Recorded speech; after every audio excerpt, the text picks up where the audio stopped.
According to Statistics Canada, Canada's job vacancy rate for the second quarter of 2021 was the highest on record, with more than 730,000 unfilled positions across our country. As the executive director for Dress for Success, Amy Robichaud and her team worked tirelessly to get as many women into the workforce here in the Lower Mainland as possible. Amy entered the role in 2019 and brings with her a decade of experience helping nonprofit and charitable organizations across North America advance their ideas, revenue, and diversity goals through policy and practice. Some of Amy's previous roles included being Director of Partnership and Engagement for Minerva and the co-founder of fundher.ca, and is a public speaker on topics such as mental health, women in politics, leadership, and civic engagement. Dress for Success has won the lottery when recruiting Amy. Founded in 1997, the organization has over 140 offices in 23 countries and looks to empower women by providing career services and skill development programs. Over 1 million women around the world have accessed these services to help them take the next step in their career ladder and thrive in the marketplace. Amy, thanks for being on the show today. I'm very excited to speak to you about Dress for Success and how it is more than just a new outfit. Now, because of the name of your organization, I made sure to dress for success. Hopefully we'll pull this off. Yeah, I appreciate that. And you look pretty sharp today too, by the way. So let's start by talking about Dress for Success. I'm going to start by giving you what my impression was of Dress for Success before we had our pre-podcast call the other week.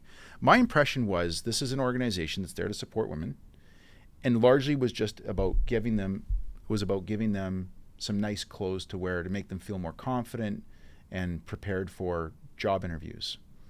From reading this introduction after our pre-chat, I know it's more than that. So maybe can you highlight how it's much more than just that? Yeah, we certainly go beyond the suit. So our role at Dress for Success here in Vancouver is to empower women into good jobs, financial independence, and personal success. And we do that through 3 programming streams. One is the one that you mentioned that most people know us for. It's our namesake. It's our dressing services. So we help women with free professional attire for interviews or internships. And once they get the job, we help them with a couple outfits to get through to that first paycheck. We also do special suitings for women who may have court dates or who are going to any events where they might need to look a part that they haven't had to look before and feel like they belong. Our other program stream is our career services, where we provide pre-employment counseling, one-on-one and in workshop format to women who are looking to enter or re-enter the job market. So that's everything from helping to do interview prep, to mock interviews, to just sitting with a woman and helping her navigate through her options. She's been unemployed for a while or has always been underemployed, helping her to figure out what is her best step forward. We also help with government services, so either helping women navigate what services are available to them while they're going through hard times to help them make ends meet, and peer support. So just being there to be a shoulder to listen, a shoulder to cry on sometimes, and really just to listen to. Yeah. Our third component is about leadership and career retention. So we run a cohort program with our clients where we help women stay in the workforce once they get there and advance in the workforce. And of course, our advocacy for economic inclusion and gender equity runs through all 3 of those program streams. Okay, that's really good. Well, we're going to talk about all those. And I should make sure the listeners understand that there's going to be 2 main themes here. One is talking about Dress for Success. We're going to talk about these 3 components, but we're also going to then also switch to having you give people like myself who employ both men and women and are continuing to look to hire more people, ways in which we can do better at creating a good environment for women to not only work here, but actually to apply in the first place. I want to get into that. I'm always happy to tell men in leadership what to do. Don't worry about it. Okay, sounds good. Okay, so let's start with the first part, which is the dress part. Now, you used a phrase for me in our pre-podcast call called enclothed cognition. Yeah. So tell our listeners what enclothed cognition is. So enclothed cognition is the psychological term for what the attributes and symbolism we cognitively give to clothes. So let's think some really typical examples. A judge's robe. We know what Right. that instinctively, we're culturally taught what that means. A white coat for a doctor, where you know what that means. And if you go into the business world, sort of less programmatically, a suit and tie, Sure. a jacket for women, dresses and blazers. We all ascribe specific meaning to what those clothes look like. When somebody is wearing them, it gives us symbols and clues to who they are, what they do, what their status is. Right. And then when we take that concept of enclosed cognition, we put that into our lives, we all have that in our own lives too. We have that pair of jeans that we feel the best in. We have our favorite sweater or our the lucky cufflinks. And that's all meaning and symbols that we've ascribed to clothing. So we do it to our own clothes. We also do it daily, subconsciously, and sometimes consciously when we interact with other people. Right. Well, it's a good point. I mean, I definitely pay attention to that when people come in and get interviewed with me to see how they dress, because for us in the financial services business, there's a famous quote which is, "There's nothing casual about managing billions," and so we really support casual Saturdays and Sundays. Right. And so I know that I look for that, and it's interesting, this enclosed cognition. I can relate to that in the sense that when I first started my career and had this insane amount of student debt, I couldn't even afford a proper suit. I actually didn't have a suit. I couldn't afford a suit jacket. I went to Tip Top Tailors or Moore's and bought a couple of dress shirts and ties.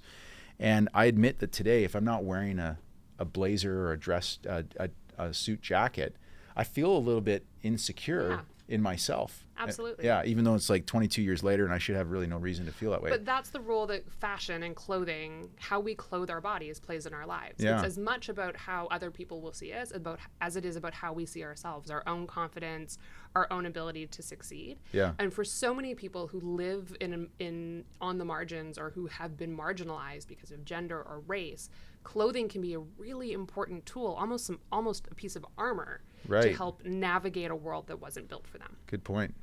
Now, are the women that we're talking about here, I got this vision of, a lady who's working at Tim Hortons and wants to become a receptionist at an office building.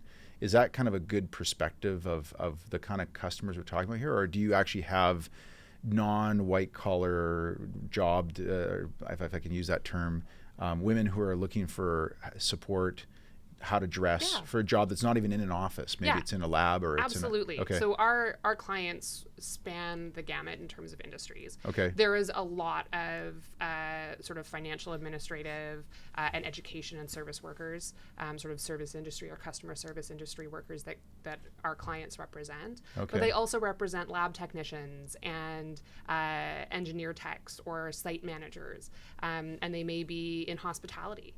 So they're really right across the board. What rings really true to me about the woman you described in your Tim Hortons to office administrative role is that you're identifying a woman who's likely underemployed in a service job, who's looking for a job that is has a better ability to match her skills to the services that are required of her, or as the government's fond of saying in their pre-employment programs, task to talent. So we help a lot of our clients go from underemployment to full employment, jobs that are better suited to their highest level of potential, and are going to also allow them to take those next steps forward. Yeah. Okay, that's good. And I'm glad you touched on the underemployment part, because I wanted to spend a few minutes talking about that. Now, on your survey that you mentioned, this was a survey you did last year, right? And it's called your client survey.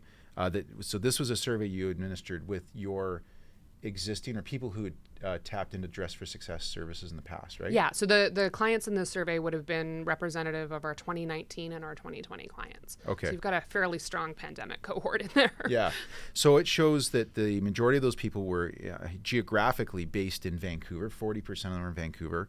Although you had the other outlying regions, including Tri-Cities, which is 10%, which is kind of interesting. Pretty big representation there. Yeah. So how do you go about making sure that you're providing the same services to women in these various geographic regions? Like, is there any kind of catering to that, or is it sort of like should someone in the Tri-Cities, a lady there, be able to get the same services as someone downtown Vancouver? So our mandate is 100 square kilometers, sort of as the crow flies, from our headquarters, which is down here at Granville and Hastings. So we offer all of our programs in person. We also offer all of our programs, including our dressing services or our styling appointments, virtually, which means that a woman who's in the Tri-Cities who, for her, that West Coast Express could be a long train ride in, can go on a Zoom call with one of our stylists and have everything measured to fit, presented to her, worked out, and she can pick it up, or we get that package delivered to her. Okay. Same for our other programs. Our cohort learning programs and our workshops are available virtually and in person. Obviously, during the pandemic, those were all virtual. Yeah. So we do everything we can to be as fully inclusive as possible, including with clients who may not have access to digital technology to come in. We have partnerships with both TELUS and Bell that allow us to get smartphones and data plans to them so they're able to fully participate. Oh, that's really nice. That's Yeah. good. Yeah. I mean, if you don't have a smartphone, how do you get ahead, right? It's good. It's so interesting, those small little things that a lot of people just kind of take for granted. Absolutely. And what we saw with a lot of our clients, particularly in the last 20 months, is they may have had one home computer and one smartphone. And all of a sudden, when your work is virtual and your kids' school is virtual and your interviews are virtual, that's actually not enough for a family. Yeah. You have to have more than one device. So Yeah. the digital divide just keeps growing. And on the topic of volunteers versus employed individuals, how many full-time equivalents do you have at Dress for Success? Yeah, so we have 10 full-time equivalent employees. Yeah. We have just over 300 volunteers who work with us. So we like to say that our employees are the backbone of our organization, but it is our volunteers that are the heart and lungs and soul of everything we do. Wow. Are any of those volunteers like past sort of clients, I guess? Yeah, so I joke sometimes that the Dress for Success family is a little bit like the mafia. Once you're in, you never get out. Okay. And it's what I believe makes our services and our community unique, is that somebody might start as a client with us. We've been in Vancouver since 1999, so they may have started with as a client with us in the early aughts, and found a good job and become personally successful and decided to give back. We've had clients donate the clothes that we gave them back to the boutique for other women to be able to go through. We have clients who now volunteer for us.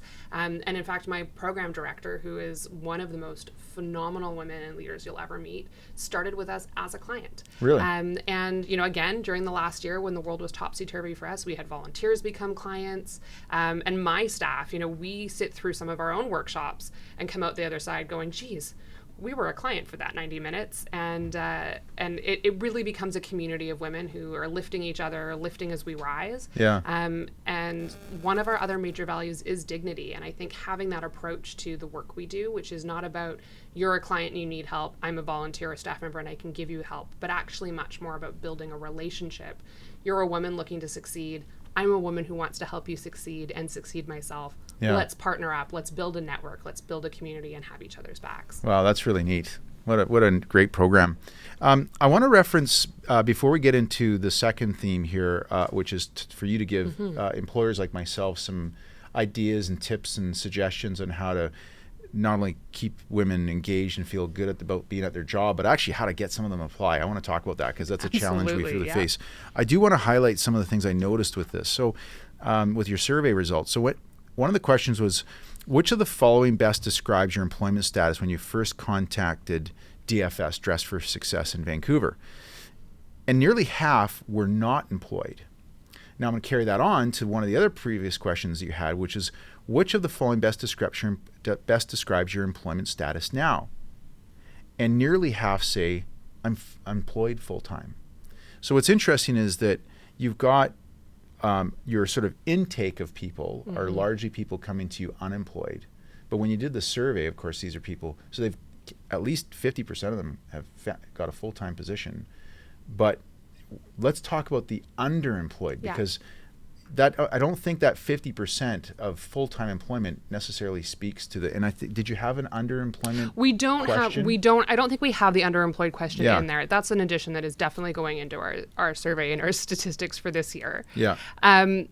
But that's true. Most of the time, our entry-level job or the first job that we find, whether it's any of us coming out of school or coming out of hardship, is not the job where we are, is not our forever job or even the best fit. Lots of us take either subsistence jobs to make ends meet. Yes. You have rent to pay, you have to eat. Yeah. Or lots of us take the first job available because we're worried about scarcity. Yeah. Or we don't have a lot of savings. Most Canadians have no savings, so they take what comes in front of them. One of the things that we offer as a community and as an organization is that clients don't come in for a year. They start with us, they go through the dressing services program, or they work one-on-one with one of our career coaches, and they get a job. And then they stick with us. They can join other programs, or Professional Women's Group, which helps them. It's a year-long professional development program aimed to get them promoted or into a better job. Yeah. Or they can just stick with us as part of our community, attending workshops, using the one-on-one services. Yeah. And what we see is that our clients stick with us. We have the privilege in our model of being able to see clients through a career, not just into financial independence, but that third pillar of personal success as well. So that's really aligning them with their talents to the job they want. I fundamentally believe that every woman, every human, but in our work, every woman deserves to be ambitious. And there's so often this mentality in charity of, this woman is in need. She just needs enough. Let's just help her get a job. Right. And our goal is to break that down. Just because you are on the margins, or you're facing hardship, or you're having trouble making ends meet, doesn't mean you're not deserving of the dignity of a dream and of ambition. Yeah. And so of something much bigger. Of something much than bigger. just paying the bills. So let's get you a job that pays the bills. I love it. And then let's work with you to get into the better job, that personal success, and that independence that you need and want. Yeah. What I find interesting, Amy, as we're talking here, is your constant reference to career. Because I often speak about that too with my own team. I say, look, you should look at your life as the work you do. Is it a job or is it a career path? Yeah. Right. So do you have any philosophy on that when you're talking to these women? Well, the philosophy is that everybody wants meaning. We all want to do something that makes us feel good, and that we're good at, and that puts dinner on the table. Yeah. And so to us, it's that ability to think about a career, think about being worthy of a career, think about having the ability to have a career. Yeah. And so many of our clients, and for so many who are facing poverty or facing hardship or facing marginalization, they haven't been able or allowed to think further than just what's next. Let me get to the next paycheck. Let's get to the next month. Let's pay this rent. Let's pay this power bill. Yeah. And we really want to say, let's get you to a position where you're not thinking that way. And once you're there, let's think bigger. Let's allow your hopes and dreams, and let's encourage them. And let's remember that just because somebody is in a hard time doesn't mean they don't have that ambition or those dreams for a career. So it's really important from a dignity perspective, I think, to treat everybody as on a career journey and not just a job hunt. Yeah. Well, it's really good that you're instilling that kind of message and thinking for a lot of these ladies, because I'm sure at the beginning they may just be thinking about getting a job, because when you're in such hard times, you just want a paycheck initially. Absolutely. But if you're reminding them of that, they can it can be really isolating. So it could have been years, months, or years since somebody said, "Hey, you're fantastic and smart and worthy of more than the situation you found yourself in." Yeah. Our environment can become a reality so quickly, and we know that's not true. We know that everybody is capable of what they know they're capable of if given the right tools and the right network. And it's a privilege for those of us who have had those networks and have had that community to encourage. It sounds like you do that with your employees. You think about what's their growth journey and their leadership journey. We are that network. We are that career coach, that mentor for the clients who come through our community. Yeah, that's really good. Well, I'm learning a lot here, by the way. This is great. I mean, it's as a white male and been lucky enough to be in the business I'm in, financial services. It's probably been a bit of I've worked my butt off to get to where I'm at, but I'm sure that it's nothing compared to what some of these women have to go through. Amy, as I'm reading through your client survey here, there's a couple things that just are speaking to me just jumping on this page. The first one is the income levels of these people. So, it's interesting as someone who works in finance. I mean, if you're not making at least $60,000, $70,000, to me, like a $60,000, $70,000 a year income is like a starting salary. And I'm looking at this, and nearly 30% of the women that are you're working with earn less than $20,000 a year. In fact, as I read through this, if I add these numbers up, 29, this is where my math has to kick it, about 60%, roughly about 6 out of 10 of the women who you work with earn less than $40,000 a year. I mean, in Vancouver too. Yeah. Well, the median income for women in the city of Vancouver, I think based on the last census that we did, so it's a few years ago now, is $37,000. So that's amazing. That's the median income. That's it's incredible. So easy to lose sight of actually just how much most of us are living on. Yeah.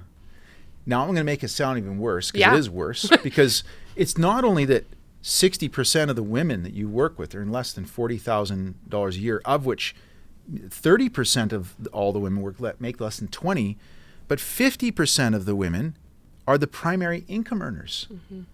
Like this is not like, mom going back to work, got 3 kids, and dad's making, a 6-figure income. 50% of the women are the primary income earners. Are a lot of the women single moms? I would say we have an overrepresentation of single mothers in our client base. I'd say just as many of them are in relationship though, or co-parenting with someone, and that person is experiencing unemployment as well, or underemployment, and I think it's important to remember when we talk about sort of the primary income earner too, it could also just be that they are the top earner in their home. So it might be that between two of them, somebody's bringing in $15,000 a year, and one's making 19. Yeah, absolutely. But I mean, like these are really low numbers. I mean, just for our listener base to get a perspective here, like these women. I mean, looking at the survey, you're talking about 50% of your women are primary income earners earning less than $30,000 a year. So absolutely, the working poor. The United Way of the Lower Mainland says that a living wage in the city of Vancouver for a dual income household is $22 an hour for each income.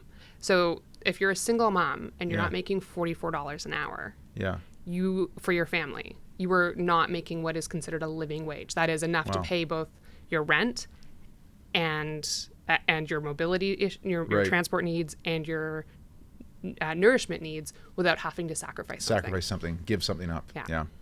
And a good reference, you may know this, but a good reference when you want to translate hourly wages into salary is you just take that number and multiply it by 1,000. So $44 an hour is basically about $44,000 a year. Absolutely. Those work out to be the same. Yeah. The other part that really struck me is that there's no age bracket here. I see it's spread across, 25 to 30 years old is 20%.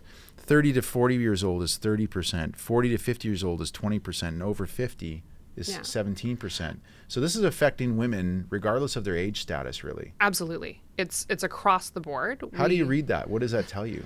It tells me that we, for the progressive language that we use around gender equality, we are so far from achieving that in terms of economic inclusion and financial independence for women. And again, when we talk about financial independence, we really mean the ability to work and earn your income and support your family without having to rely on social assistance programs, help from family, or a preponderance of publicly accessible programs. To be able to have to allow your finances to make you independent, to make your own decisions, and guide your own path, be that career or personal. Right. Maybe a quick plug for Dress for Success. How do these women get their clothes in the first place? I'm assuming they're donated, or they just purchased from? So our clothing is donated. Oh, okay. They're donated by individuals. We welcome all new or new professional or we call it, smart casual clothing. Yeah. My litmus test for donors, if they're thinking, is this something Dress for Success would want, is if you're willing to give it to your sister or your niece or your daughter or your best friend, we'll take it. If it's not good enough for them, it's not good enough for our clients. We also, I have to say, are so blessed by relationships with many Canadian retailers and international retailers who donate brand new clothing to us that is you want to call out some of right out of their stock. Well, I want to call out Tracy McVicker Yeah. and Simply Clothing. She's the chair there. They are the sponsor of our ambassador program, and they suit all of our ambassadors with the Simply Clothing line. TJX, which is the parent brand for Winners, HomeSense, and TJ Maxx. They're our largest donor nationally. They have given the single largest retail gift in Canadian history, both in terms of clothing and funds to our organization. It's $1 million a year. Really? Like there are more than I can name, but also Turnabout Luxury Resale and Joy Morrow, who owns that group of companies who think both about the ecology of clothing and fashion and also about the importance of accessible, affordable clothes for women. And in fact, they opened a store called Turnabout Community where all proceeds at Turnabout Community come directly to Dress for Success. Oh, wow. And we couldn't do this work without them. Yeah. And of course, I'm a charity, so we can't do the work without actual dollars and cents to my staff. While some of them might think they want to be paid in clothes, that's really not appropriate either. So, what is your annual operating budget roughly? So here in Vancouver, our annual operating budget is about $850,000. Okay. And do you get any government funding? We are now recipients of government funding. First time, 2020. So we're part of a national government funding for all of the affiliates across Canada. Yeah. And I'd say here in Vancouver, it's about 15% of our budget. Okay. At the federal level. But that's federal funding? It's federal funding. Okay. We receive nothing provincially and nothing municipally. Okay. In fact, one of our referral agencies is Work BC. So we're frankly contributing to the provincial economy and the provincial government's cost savings by having their clients referred through to us for dressing services. Well, after we're done, let's talk about the city of Vancouver, and because they give out a lot of money through grants, so I'm sure you should be one of the people putting your hand up for that. Okay, Amy, let's switch to talking about advice for employers. This is the part where I get to tell you what to do, right? This is the part you tell me what to do. Yeah. And we'll be able to tell you whether you gave me good advice or not, because I am struggling to get more people hired. Yeah. Now, candidly, for myself, I really don't care if it's a man or a woman. I'm kind of like, I look for talent. Mm-hmm. And but I will tell you that, how many women do we have working on our team today? 7. Okay. So I have 7 ladies working on our team out of a team of roughly about almost 30. Now, just to give you a perspective, and maybe this will be a good leading question for this. So if I go back 3 years ago, I had 3 women working on my team. And for me to be able to hire Erica, who was my 4th female hire, it took me forever to get her. And I actually hired her in-house. She actually applied internally, so she kind of knew about our team. But it took me so long to get her hired. It was really, really hard when we had a team of, at that time, we had a team of roughly about 15 men and 3 women. Mm-hmm. And I got to think, if I was a female going to apply for a job, and I went onto the website, you see, well, like, there's 3 women and 15 men, like how intimidating that would be. Yeah. And we were trying really hard because, as much as I want to hire for talent, I recognize that I want to have a properly diverse group. And I don't want to turn away talented women because they feel like it's too intimidating. But I wasn't intentional. It's just I hired who I thought was best at the time. And now today we get way more women applying because we have these 7 phenomenal women working for us and another 23 men. But the ratio doesn't look as bad as it did when it was 15 and 3. Well, there is some science behind how it's eased up. So there's a sort of a 30% threshold. Okay. That it's hard if you're looking to diversify any group. Okay. It's hard to get that first 30% in the door. Okay. And that's because you use the word intimidating, and I think that's fair. I think the closer word is sort of it's foreign, psychologically unsafe even. You're going to be different as soon as you walk in the door. Okay. Nobody looks to have to navigate difference and a paycheck at the same time. I mean, good point. All women want to just go and do their jobs. They don't want to be the woman doing their job. Right. And to a certain extent, all women are always the woman doing their job because this entire world was built to play to the needs and desires of men. Yeah. And so there's a privilege that's innate and subconscious in that women navigate every day. Okay. And so when you have the more women you put in an organization, the safer it is for other women to come in. You're going to attract more people because it's going to be intuitively looking at your group. Oh, this place is, I'm not going to be the only one. I'm not going to stand out. I'm not going to constantly have to represent the women in the room when I'm asked the question. I'm not going to be sitting around an idea meeting and have somebody say, well, what do women think? I'm going to be able to be here for my talent and not my gender. And so the gender can become less visible the more genders you have.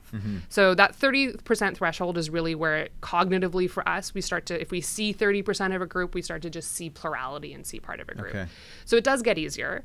And if you're looking for a talent pipeline and you want to be able to receive talent from the whole pipeline, if you're pulling into a pool that is already diverse, you're going to have a greater access to folks who don't look like just white men. Because there are a lot of really talented white men out there, and they should get all the jobs that they're qualified for.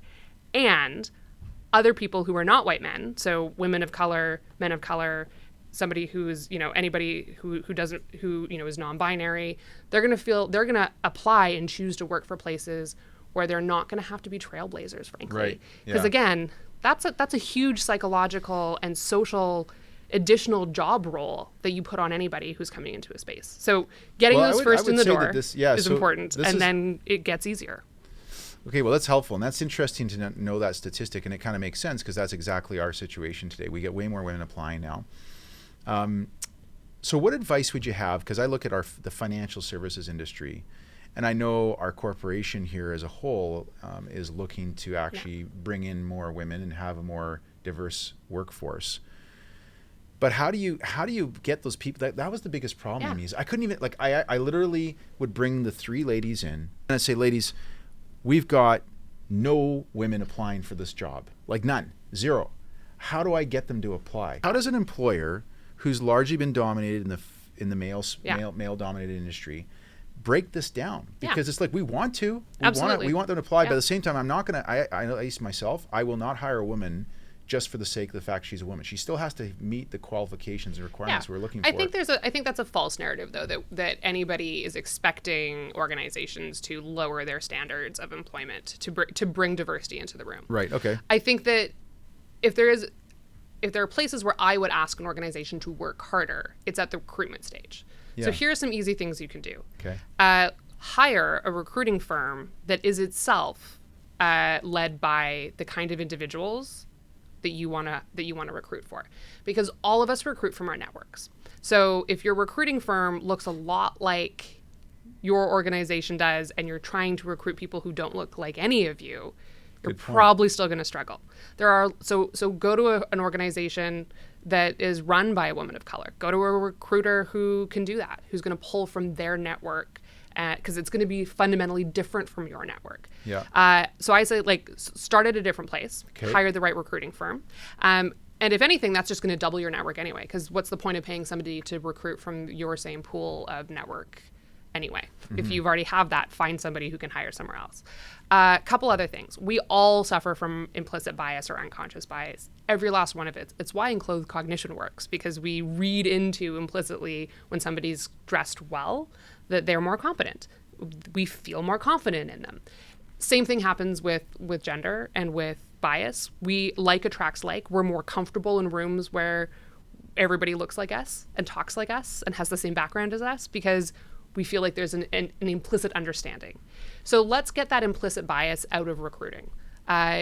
Go for your interviews for your first round, have it come through to your HR, have those resumes blind. Take out names, take out schools.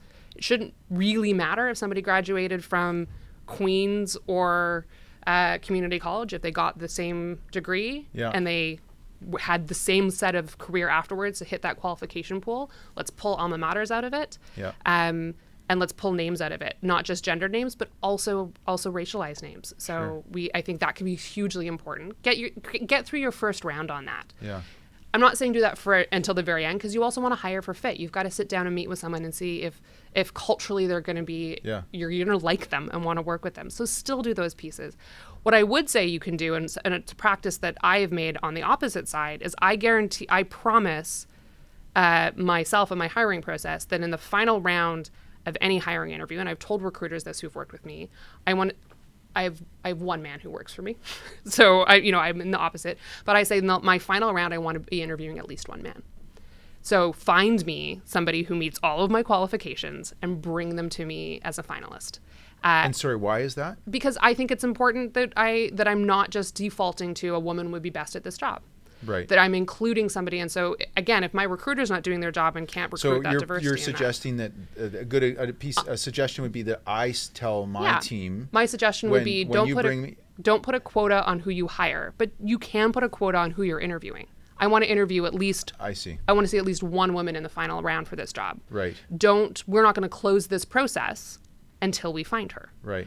And then you interview her alongside everyone else. She doesn't get the job. You still have hired the best person for the job, but you've made sure that you've put someone through that process. Yeah. Part of the reason that's really important is that interviewing itself is a skill. Yeah. And even if they're not the most qualified, Yeah. the act of actually giving somebody an interview helps them on their career. Right. And it's so philosophically, kind of like making our small contribution to empowering more women by you may find somebody who has a slightly different set of qualifications than you were looking for, but who brings something else that you didn't even think to look for. Yeah. And you won't know that until you're sitting with an interview on them. So blind reviews on the first pass, having a quota of who you want to see represented in your final candidate list, and then interview for the best hire. If it's your final candidate, it's the final candidate list, and work with recruiters who they themselves look like the people you want to hire because they're going to be able to pull from that network. If you don't have the network inside your organization, find one that does and go and do that. Yeah. Once you get them in the door, there's a couple other things to do.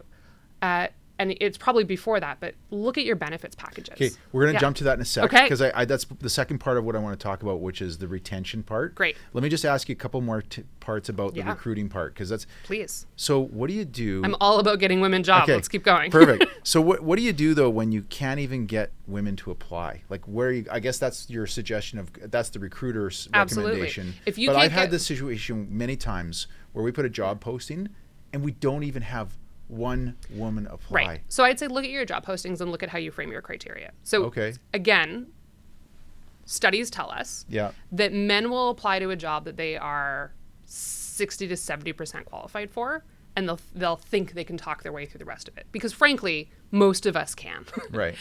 Most humans can. Yeah. Women tend to not apply to a job unless they reach 100% of the criteria. Really? So women are self-selecting out. So if you're looking at your criteria and you're saying, I need 7 to 10 years of experience, but even in your own mind, you're like, I think a phenomenal candidate with 5 years that meets all these other could do it, put 5 years. Because every woman who has 6 years experience, I shouldn't say every woman, but many women who have 6 years experience are self-selecting out because you said 7 to 10. If you say you need to have had at least, X amount of years working on accounts worth this amount or more. Yeah. But really, that they could have worked for X amount of years on accounts at just that level lower and had the same relevant experience. Yeah. Put that. The women, typically women don't read between the lines. Lower the description on the job posting, lower the bar a little bit on all those criteria. I think that I would say not make your criteria more flexible. Here's our ideal candidate. Our ideal candidate has all of these criteria. Yeah. And if you think you are qualified for this position and you don't meet some of these criteria, but you think you bring others to the table, we want to see your resume and explain to us in your cover letter why that is. That's good. I like that. We should make note of that. You can say like here's the unicorn. Yeah. And here's because none of us. Amy, you brought up a really good point, because some of my very best employees are ones who did not come from finance. They did not do a business degree. Who have we ever hired that has matched 100% of our job description? So. And I don't want to hire people that are just like me. Actually, no. I want to. Could you imagine if we were all exactly our job description and we interviews hi, I'm Andrew. I have 15 to 17 years experience. And that's not how we introduce ourselves. That's not how we want people to introduce ourselves. Yeah. So look at your job descriptions and say, if I looked at this, I am not like, how do I make this more inclusive? How do I make this language more inclusive? What am I really looking for? Would you recommend literally just writing, we want to hire more women, so if you're a woman and you meet most of these criteria, please apply? I would say no. I would just. I don't think you're allowed to do that. No, I don't think you are either. But don't signal women out. I would just say, this is our unicorn. This is what the perfect candidate looks like. Right. We know that there's so many people out there who may be great for this job, who have different backgrounds and experience in this. We welcome you to apply anyway. Yeah, you will not be, say something. You will not be screened out if you have for example, 6 years experience instead of the 7 to 10 if you have other relevant qualifications. Yeah. So make it more accessible to folks who have different backgrounds and skills. And let me be clear, that is as important for women as it is for anybody coming, who's immigrated to this country. Sure. Because they may have a diverse set of experience that are not in the local market, but they might have, 15 to 20 years of experience in a foreign market, and they're screening out because you've asked for local experience. Yeah. They could be the best hire you've ever made. You want to get them through that first round so that you get to make those decisions and not them making the decisions whether they're a good fit. Okay, now let's jump to retention. Excellent. Okay, and so you were just about to highlight. So let me just make a note that that we know there's biases in the way in which we hire. Like you've mentioned all these biases, and I think one of the things you want to talk about is the biases, sort of unconscious biases that have been in these legacy benefits packages. Totally. Right? And it seems to me like I know I don't really expect people to look at the benefits package, but it sounds like from what we talked about before, there's a lot of women who do. A lot of people do, especially if you are entering a job, particularly right now. So let's say you're a young woman, you're entering a job. Let's say that job pays you $60,000 a year, which we've sort of identified as your sort of intuitive floor. But you're probably coming out with close to 6 figures of student debt. You're trying to live in this city, which is like the average cost of, I think, a 1-bedroom here now is $1,650 a month. It's crazy. So you have very little money. And so you're going to look at your whole compensation package. Also, if you've been well coached, you're going to look at your whole compensation package anyway. And if you have a family, you're also going to look at that because the benefits, does it extend to my kids? Does it extend to my spouse? Does it include elder care? All of those pieces are going to be in it if you're truly looking at your full level of compensation. Yeah. Interestingly, insurers and benefits and insurance packages in this country tend to have been developed for the most part in the 70s and 80s. Yeah, and the implicit bias is that they aren't built for women. And not because anybody was like, we're not going to include women, but because the people they were built for in the workforce was a workforce that was predominantly male. So it catered to the majority. And they really haven't now changed it's a much, legacy. have They haven't changed much. So, I run an organization that, is mostly women. So we looked over our benefits package and we said a couple things. We said we want this to cover all forms of contraception for our staff, not just the pill. I want my staff to be able to have an IUD or have the Depo-Provera shot and have that covered and not have to go out of pocket. Were you able to get that? We had to switch insurers, and it took us a long time to find a package that would cover all of those. Who do you use today? So we work with an organization that actually pulls from. It's a community fund. It's a union of insurers that pulls the best from everybody, and we were really able to customize the package. Okay. But that was a lot of work, and I had to go in and do it deliberately. So check those things out, because if you have women who are working for you and they're paying an extra cost out of hand for something that should be covered. By the way, all of those same insurance programs cover Viagra without fail, and then only one form of contraception for women. So there's some bias in there. My wife talked about this. She's like, Andrew, you can go and get a vasectomy, and the provincial government will pay for it, but I have to pay privately for birth control. Absolutely. Like an IUD. An IUD, yeah. Which is mostly, which isn't covered by any of the major insurance groups in Canada.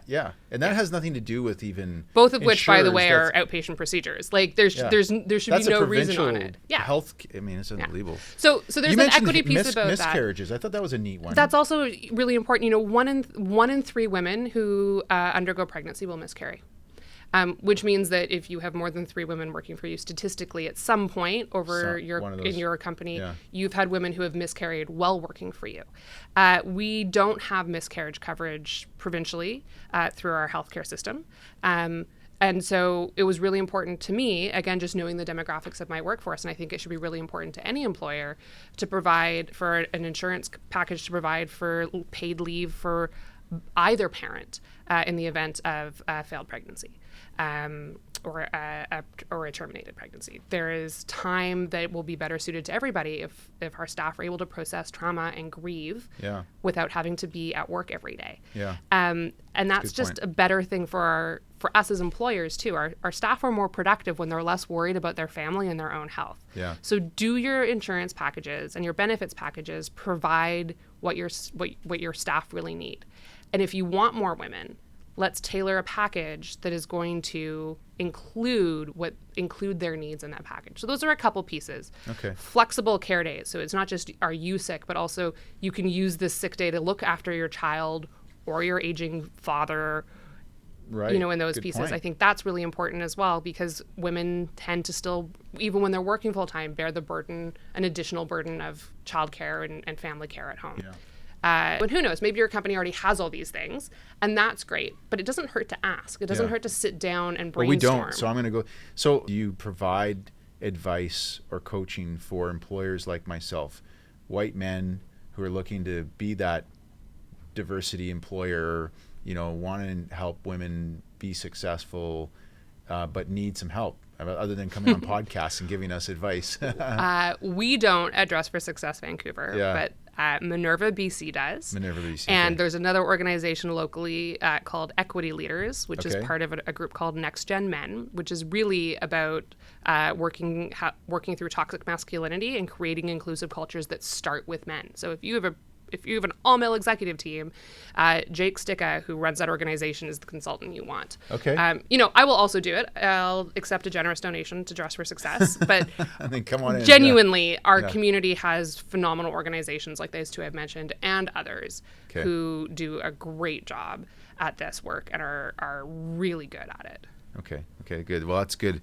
Now, on November the 3rd, have we got this time right? Between 11 a.m. and 2:30 in the afternoon. We do, yes. At the Park, Vancouver. Still time to buy tickets because there's 100 new tickets being launched today, right?